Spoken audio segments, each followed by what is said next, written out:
Hola, ¿qué tal? How you doing? Aujourd'hui, je suis enfin de retour là pour des bons. J'ai plus vous raconter des excuses ou quoi que ce soit. Là, c'est bon, dans ma vie, tout va un peu mieux. Et là, j'ai les forces et la motivation de faire des vidéos pour YouTube et être aussi plus présente sur Instagram. Donc voilà, vous pouvez activer la cloche. Cette fois-ci, il y aura plus de vidéos. Et voilà, donc aujourd'hui, on se retrouve pour parler d'un sujet qui est très intéressant, franchement. Et je pense qu'il y a beaucoup de filles qui sont un peu dans le flou concernant ces sujets-là, et c'est les partenariats. Je sais qu'il y a beaucoup d'entre vous qui regardent des youtubeuses, qui se posent des questions par rapport aux partenariats, si on gagne de l'argent, si on reçoit des trucs gratuitement, comment ça se passe. Et je sais aussi qu'il y a beaucoup de filles qui veulent commencer YouTube et qui ne savent pas comment ça marche. Et moi, j'étais aussi dans ces cas-là. Mais tout d'abord, il faut que je vous dise pourquoi je ne porte pas des perruques. Je sais pas si vous pouvez le voir, mais j'ai un bonnet. Là, voilà, là c'est bon. Je porte pas des perruques parce que je vais profiter pour ouvrir une nouvelle rubrique de ma chaîne qui va s'appeler, attendez, j'espère que vous parlez anglais. Elle va s'appeler We Gon Talk, ok?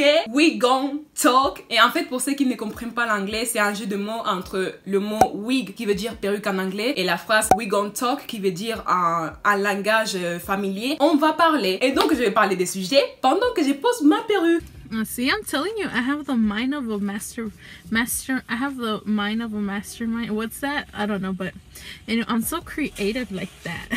Et vous vous demanderez pourquoi je fais ça. Et en fait, justement, comme je vous dis, ça a un rapport avec les partenariats. Parce que pour ceux qui ne le savent pas, quand les marques nous contactent, normalement, il y a deux types de partenariats. Soit on parle du produit en question au début ou à la fin de la vidéo. Soit on fait une vidéo juste du produit. Et on parle du produit ou on fait un truc avec le produit tout au long de la vidéo. Et donc, comme vous le comprendrez, quand on fait une vidéo et on fait un truc par rapport au produit tout au long de la vidéo, on est payé plus que si on parle juste du produit en début de vidéo. Et franchement, vous savez que je suis très honnête avec vous. I want my money. I want my money. En fait, le problème c'est que moi, quand on me propose ça, je vois l'argent directement et après je me dis toujours, mais qu'est-ce que je vais faire en vrai avec le produit et tout? Parce que soyons sincères, on sait très bien qu'il y a beaucoup de vidéos de perruques sur YouTube. Ok, on sait tous déjà comment poser une wig, on sait tous comment confectionner une wig, comment customiser une wig. Et même si on sait pas, vous savez très bien qu'il y a des youtubeuses qui le font depuis très longtemps. Il y a Khadija qui le fait depuis longtemps, il y a Océane qui le fait depuis longtemps, il y a Lady Nella qui le fait depuis longtemps et qui le font très bien. Et donc moi, en vrai de vrai, pour être franche avec vous, même si je veux les sous, j'ai pas envie de faire ce genre de vidéos. J'ai pas envie de faire ce genre de vidéos. C'est un contenu qui ne me ressemble pas. Et en fait, c'est pour ça que j'ai pas filmé ces dernières temps, parce que justement, j'ai un partenariat perruque à faire. Et c'était une vidéo dédiée et je ne savais pas quoi faire pour faire le partenariat et vous donner du bon contenu. Vous donner du contenu qui va être regardé. Parce que en plus de ça, j'avais fait une vidéo il y a longtemps sur comment j'avais fait une coloration et c'est ma vidéo la moins regardée de ma chaîne. Du coup, je sais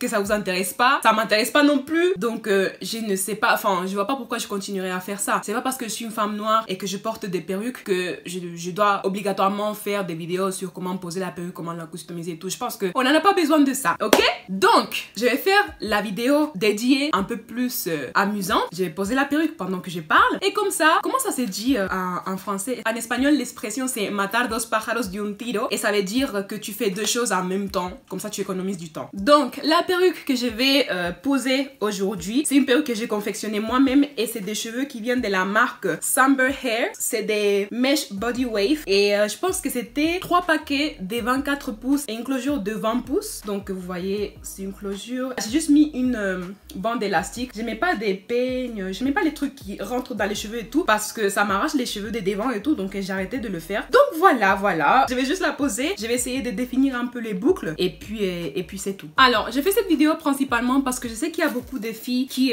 comme je vous ai dit, veulent commencer YouTube et ne savent pas comment les partenariats marchent. Je sais qu'il y a beaucoup de filles qui se font avoir par rapport à ces sujets-là et se font avoir quand elles commencent YouTube et qu'il y a des marques qui commencent à les contacter. Et c'est en partie dû au fait que, en vrai de vrai, comme vous le savez, l'argent c'est un sujet qui est très tabou ici en France. Franchement, je comprends pas pourquoi, mais vous aimez pas du tout parler d'argent. Et ce qui fait que des fois les filles commencent et tout et elles ne savent pas combien leurs camarades gagnent, comment ça se passe les partenariats et tout. Et en fait, je pense que au début, les influenceuses pensaient que en disant combien elles gagnent, elles vont attirer les jaloux ou voilà, les gens vont arrêter de regarder et tout, elles vont dire que elles sont là juste pour l'argent ou des trucs comme ça. Mais finalement, en fait, ça se retourne contre entre elles parce que comme les nouvelles ne savent pas comment ça marche, les marques profitent de ça pour leur demander de faire des trucs gratuitement et oublier les youtubeuses qui demandent de l'argent pour ça. Donc moi je vais vous dire clairement comment ça s'est passé, je vais vous dire combien je gagne, d'accord, parce que je pense que c'est une information qui devrait pas être aussi tabou. J'ai fait un travail, donc bien sûr que je vais gagner de l'argent. Faut savoir que moi j'ai commencé YouTube il y a 6 mois, j'avais commencé YouTube fin novembre et j'ai gagné des abonnés assez rapidement. J'ai gagné des abonnés assez rapidement parce que j'avais fait un teaser sur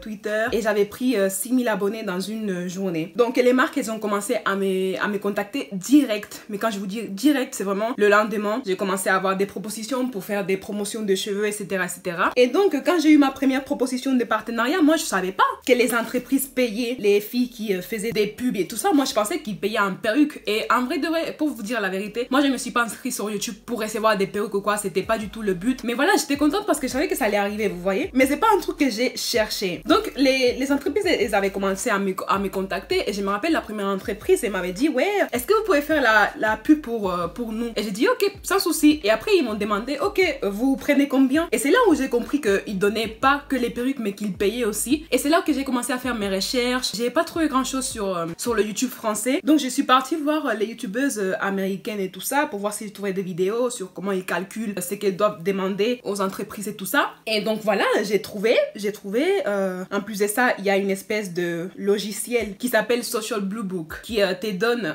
combien tu devrais demander par rapport à tes nombres d'abonnés et voilà, sur YouTube et ton nombre de commentaires, etc. etc.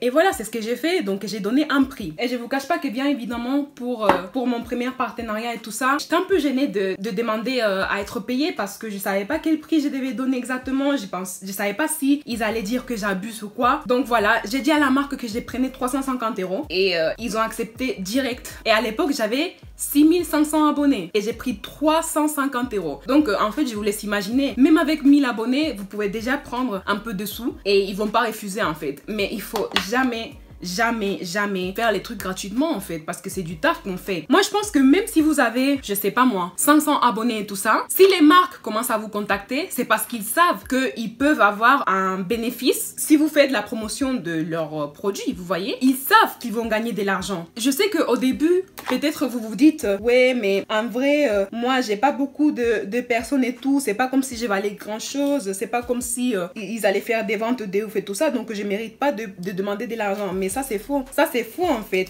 Il faut toujours demander de l'argent parce que c'est comme ça que les marques commencent à vous prendre au sérieux. Sinon ils vont vous prendre pour des idiotes pendant longtemps, vous voyez. Parce qu'une fois que vous acceptez de faire un partenariat gratuit, c'est très compliqué de leur convaincre de commencer à vous payer, même si vous commencez à gagner un abonné. Parce que ils vont se dire ouais, le premier partenariat vous nous l'avez donné gratuitement, donc pourquoi vous commencez à nous demander de l'argent maintenant? C'est des marques qui sont très vas-y, j'aime pas dire ça et c'est pas bien de dire ça pendant que je fais un partenariat, mais des fois ils sont un peu malhonnêtes, hein. Ils sont un peu malhonnêtes, donc il faut toujours faire très attention et être très maligne avec eux. Pour vous faire une idée, comme je vous ai dit, pour mon premier partenariat, j'ai pris 350 €. Et par exemple, ces partenariats que je suis en train de faire, et oui, je vous l'ai dit parce que franchement, je m'en fous, je suis pas une personne qui a un problème à parler d'argent. Pour ces partenariats, je vais prendre 700 €. Et je suis à combien? Je suis à presque 50 000 abonnés. Donc, les partenariats perruques, c'est vraiment un truc qui paye. Et vous avez juste à faire un calcul mathématique. Si moi, je suis à 50 000 et je prends 700 €, même si bon, je vais pas vous mentir que 700 € c'est vraiment le prix le plus haut que j'ai réussi à négocier. Mais si j'ai réussi à avoir 700 € à 50 000, combien vous pouvez avoir à 1000 abonnés? Vous voyez ce que je veux dire? Les entreprises chinoises, elles vont toujours essayer de négocier avec vous. Elles vont toujours vous dire ouais, on est une petite entreprise, on vient de commencer, on n'a pas beaucoup de budget et tout ça. Alors que pas du tout. C'est des entreprises qui sont là depuis des années et on te met cette excuse là pour que toi tu te dises ok, j'avais pas beaucoup demandé et tout, j'avais pas trop demandé. Mais c'est faux. Ils ont les sous, ils ont le budget, et en plus de ça, il faut aussi savoir que c'est pas comme si s'ils perdaient beaucoup d'argent quand ils vous envoient les perruques gratuitement, hein. Sachez que les perruques, elles coûtent pas autant d'argent à faire. Et dites-vous que s'il y a ne serait-ce que 2 ou 3 de vos abonnés qui achètent une perruque à 150, 200, 250 euros, ça leur fait un profit de ouf. Donc c'est pour ça que moi je me dis que c'est important en fait. C'est important de mettre un prix parce que pour moi c'est juste hors des questions de laisser des marques gagner de l'argent et ne pas gagner de l'argent moi-même. Vous voyez ce que je veux dire? En sachant que moi personnellement j'ai choisi de faire ça temps plein. Vous voyez, parce que c'est faisable. C'est pas comme si c'était une dinguerie ou quoi. C'est faisable de faire YouTube temps plein quand t'es assidu, quand tu fais du bon contenu et quand t'as des partenariats, ça peut payer ton loyer. Et moi c'est ce que j'ai décidé de faire. Donc je ne peux pas faire de la promotion gratuitement et laisser des gens gagner de l'argent alors que moi je gagne rien du tout. Donc ah, ces cheveux, ils sont grave beaux. Ouh là là. Là, sachez que j'ai juste mis de l'eau. Hein. Et regardez les boucles, comment elles sont définies. C'est trop beau, non? Donc, comme je vous disais, je pense que c'est très important qu'entre youtubeuses, on se donne des petites astuces, qu'on se dise comment ça marche et tout. Parce qu'il y a de la place pour tout. Il y a de la place pour tous. On peut très bien manger toutes ensemble. On peut très bien manger, en fait. Tu devrais pas avoir peur avoir de la concurrence parce que si tu es une bonne youtubeuse et que tu fais du bon contenu, tu vas pouvoir te démarquer. Et aussi le fait de parler de combien on gagne chacune pour le même taf nous fait voir les indifférences qui sont totalement injustes et je pense que c'est un truc qu'on devrait faire. Je pense que tous les youtubeuses devraient en parler de ça. Donc c'est pour ça que je vous le dis aujourd'hui. Et sachez qu'entre youtubeuses, on a une grille tarifaire. Pour les partenariats perruques, pour les autres, on fait un peu à notre guise. Comme ça, on peut savoir combien on doit demander aux marques pour les partenariats selon notre nombre d'abonnés sur YouTube. Donc voilà, comme ça, les marques chinoises vont arrêter de nous prendre pour des cons et on va pouvoir manger de ça. Parce que oui, pour certaines, c'est un hobby et tout, mais il faut pas non plus négliger l'argent. Et ne croyez pas que toutes les youtubeuses qui gagnent de l'argent, c'est juste pour s'acheter des habits ou des sacs ou quoi que ce soit. L'argent qu'on reçoit ici, on peut faire plein de trucs avec. On peut l'économiser, on peut passer le permis, on peut acheter une voiture, on peut économiser pour meubler notre premier appartement ou pour le payer même. Vous savez, c'est des trucs, c'est un investissement en fait. C'est un travail comme un autre et c'est un investissement qu'on peut faire. Donc voilà, n'ayez pas peur de demander de l'argent. Je sais qu'il y a beaucoup de gens qui ont une mauvaise image des youtubeuses comme quoi on gagne de l'argent pour rien faire et tout ça. Mais voilà, on crée du contenu, ça amuse les gens, ça aide les gens des fois. Donc on est dans notre droit de demander de l'argent, c'est totalement normal. Donc, qu'est-ce que j'allais dire d'autre? Ça, c'est juste pour les partenariats avec les marques chinoises. Mais il faut savoir qu'il y aura aussi des compagnies françaises qui vont vous approcher. Et avec les Français, c'est beaucoup plus compliqué. Parce que, franchement, je vais le dire, moi, j'ai l'impression que les compagnies françaises, des fois, elles prennent les influenceuses noires pour des connes. Et oui, je vais le dire. Parce que, pour les entreprises françaises, on dirait qu'ils pensent qu'il suffit avec nous envoyer le produit. Franchement, je connais pas beaucoup d'influenceuses de ma taille, on va dire, qui ont réussi à négocier des partenariats rémunérés avec des entreprises françaises parce que elles sont totalement femmes. Elles ont pas envie de donner de l'argent. Hein. Il y a 3 semaines, il y a une agence française qui dirige surtout des influenceuses africaines, donc noires, qui m'avait contacté parce que il cherchait une influenceuse pour faire la promotion pour un de ses clients qui faisait du make-up. Donc l'agence elle me contacte et tout, elle commence à me dire ouais, on sait que influenceuse c'est un vrai travail, même si les gens ne vous prennent pas au sérieux, on sait que influenceuse c'est un vrai taf, que vous passez du temps à éditer les vidéos, etc. etc.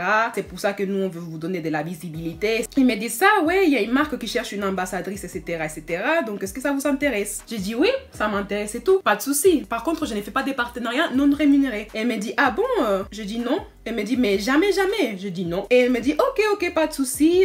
Je vais contacter la marque et tout. Et je reviens vers vous dans quelques jours. Je dis, ok, pas de problème. Donc, les jours passent. 2 semaines, c'est cool. Et j'ai pas de nouvelles. Et il y a une semaine, l'agence me contacte à nouveau. Elle me dit quoi? Elle me dit, ouais, désolée, j'ai pas pu vous contacter parce que dû au coronavirus, on avait dû arrêter un peu nos activités. Je suis vraiment désolée. Mais là, c'est bon. Donc, j'ai parlé avec la marque. Et la marque nous a dit qu'ils vont vous envoyer du maquillage pour une valeur de 150 €. Donc, vous avez juste à me dire si vous êtes encore OP ou pas. Et j'ai dit, ok, pas de souci. Par contre, comment ça se passe pour la rémunération? Et là, elle m'a répété, ah, c'est vrai, vous prenez pas des partenariats non rémunérés? J'ai dit non, je ne prends pas. Elle m'a dit quoi? Elle m'a dit, ok, pas de souci.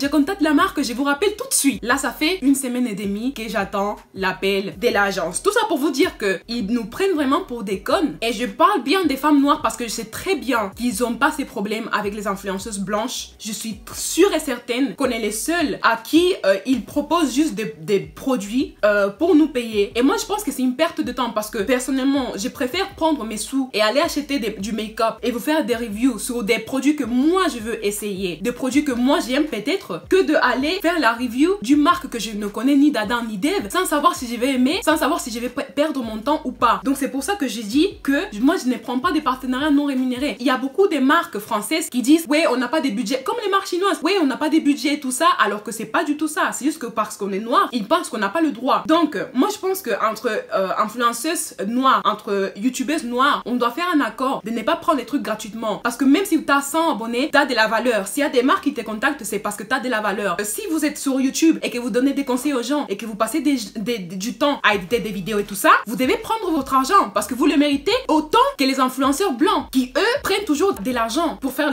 leur pub. Il faut pas oublier que nous on est des panneaux publicitaires. Les marques nous utilisent pour faire de la pub. C'est comme les panneaux publicitaires dans les abribus. Donc c'est à vous de voir si vous voulez être des abribus ou si vous voulez être le poteau dans lequel les gens ils collent tout et n'importe quoi, que ce soit des annonces pour déboucher les toilettes, que ce soit des annonces pour rencontrer des gens, que ce soit des annonces pour cours des danses pour Chihuahua ou je sais pas quoi. Vous voulez être ça? Vous voulez être le beau panneau publicitaire pour lequel les gens ils payent? C'est à vous de voir. C'est à vous de voir. Ok? Donc, je pense que c'est tout ce que j'avais à dire en fait. Je pense que c'est un sujet qui est très important. Il n'y a pas de honte à recevoir de l'argent sur YouTube tant que tu le fais de façon honnête, sans mentir à tes abonnés. Moi personnellement, comme je vous ai dit, je ne fais pas des partenariats avec des marques qui achètent des trucs sur AliExpress parce que moi-même, j'achète beaucoup sur AliExpress et ça me ferait chier de payer 10 fois plus pour un truc que j'ai pu trouver là-bas. Pareil pour les perruques. Le fait que je fasse des partenariats perruques ne veut pas dire que je vais vous vendre tout et n'importe quoi parce que je sais ce que c'est d'économiser de l'argent pour acheter ta première perruque. Si jamais vous avez un souci avec n'importe quelle perruque que je vous ai conseillé, n'hésitez pas à m'envoyer un message. Moi je vais être hyper contente de vous aider à régler le problème. Vous voyez, on doit vraiment parler des choses parce que c'est nous qu'on prend pour boubou de foule. Donc si on ne parle pas des choses comme ça, on va jamais s'en sortir. Donc voilà, c'est tout ce que j'avais à dire et j'ai fini de poser ma perruque et là j'ai mis de la mousse. Ça a un effet un peu, vous voyez, effet un peu mouillé et voilà, pour que vous voyez un peu